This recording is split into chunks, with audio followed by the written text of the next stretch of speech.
Hello friends and students. आज हम diploma pharmacy द्वितीय वर्ष विषय pharmacology question with answer Hindi भाषा में anti epilepsy and anti convulsant drugs मिर्गी एवं मूर्छा रोधी औषधियाँ के बारे में बताएंगे।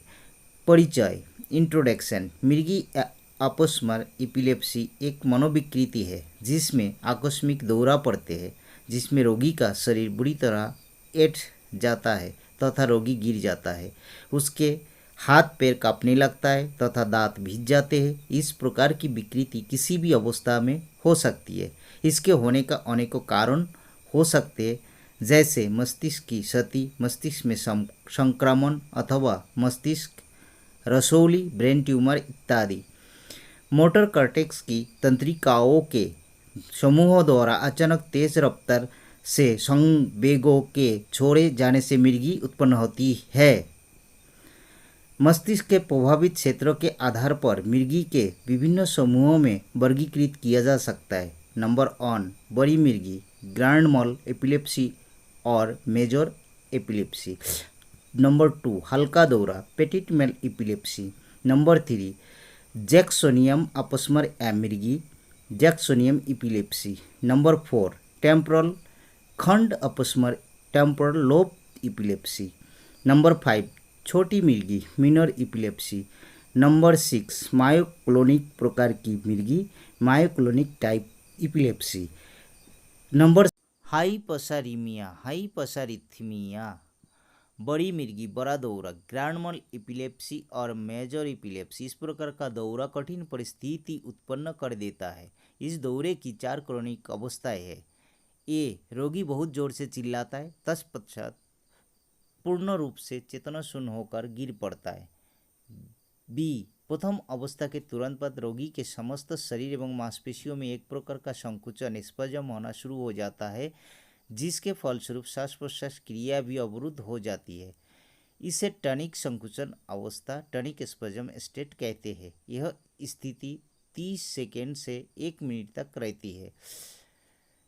सी, तीसरी अवस्था में रोगी के मांसपेशियों में तालबद्ध रूप से झटके, मुंह से झाग निकलना, अनजाने में ही मलमूत्र बाहर आना आदि क्रियाएं शुरू हो जाती है। यह अवस्था 4-5 मिनट तक रहती है।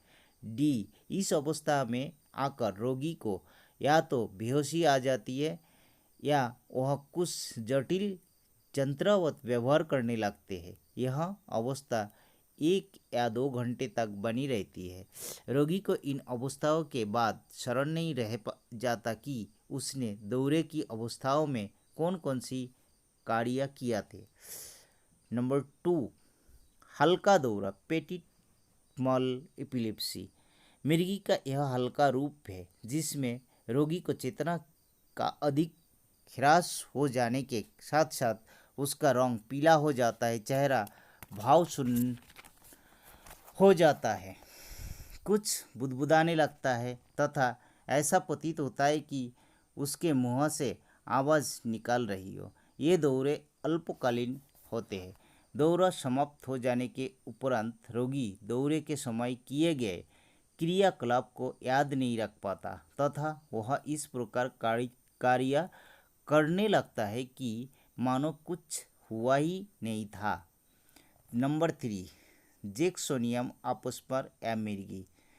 इस प्रकार के अपस्मर में संकुचन के दौरे शरीर के किसी एक भाग में होती है। रोगी में चेतना रहती है परंतु वह निस्सहाय होता है। नंबर 4, टेम्पोरल खंड अपस्मर, टेम्पोरल लोब एपिलेप्सी। इस प्रकार के दौरे में अचानक संवेगात्मक विचारों में परिवर्तन हो जाता है, जिसके फलस्वरूप व्यवहार में परिवर्तन हो जाता है। इसमें मरीज चेतना में रहता है। नंबर 5, छोटी मिर्गी, माइनर एपिलेप्सी। इसमें अचानक चेतना शून्यता उत्पन्न हो जाती है परंतु शरीर में ऐंठन नहीं होती है। नंबर 6, मायोक्लोनिक प्रकार की मिर्गी, मायोक्लोनिक टाइप एपिलेप्सी। इसमें केवल क्लोनिक झटके उत्पन्न होते हैं। नंबर 7, हाइपसारिथीमिया, हाइपरसारिथमिया, इसमें बच्चे प्रभावित होते हैं। शिशुओं में मानसिक विकृति एवं सिर आगे की ओर गिरना तथा मायोक्लोनिक झटके लगते हैं। आप बताएंगे मिर्गी रोधी औषधियों का वर्गीकरण।